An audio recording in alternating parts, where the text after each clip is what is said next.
All right, so this one kind of hurts a little bit because I kind of feel like I'm calling myself out here just a smidge.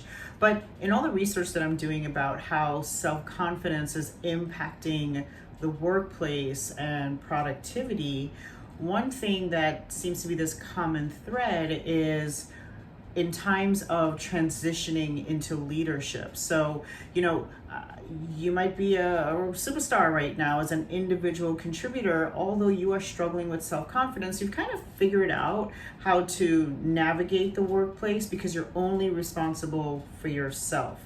And you're probably doing the most, but that's okay. Well, not okay, but you're doing the most, but you're only impacting yourself. Now, when you transition from individual contributor to leader, all of those lingering kind of self-confidence issues that you had, now you're taking that along with you into your leadership role. But the difference here is that you're no longer just responsible for yourself, and now you're put in this position where you have to trust your leadership skills and training skills and trust that someone else is going to get the job done. And if you're a leader who is struggling with self-confidence or imposter syndrome, well, what can happen, and this is where I say I'm calling myself out here, what can happen is you end up kind of being a little bit of a micromanager.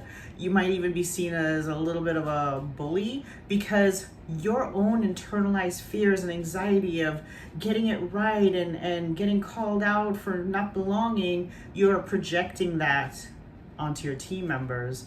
And this fear, this sometimes crippling fear of not doing it right or not doing it well enough, leads you as a leader to always feel like you've got to have your finger on the pulse. So if you are seeing these things in yourself, take a step back and recognize that you probably have some underlying self-confidence issues that you need to address. And if it is that you are an executive leader in an organization and you're getting this feedback from other team members saying, my gosh, these leaders are micromanagers, we don't get to make decisions, they don't trust what we're doing, then it's probably time for you to pause, do some assessments and reassess your leadership team to determine what kind of support and education they need to build their individual confidence so they can lead your teams to success.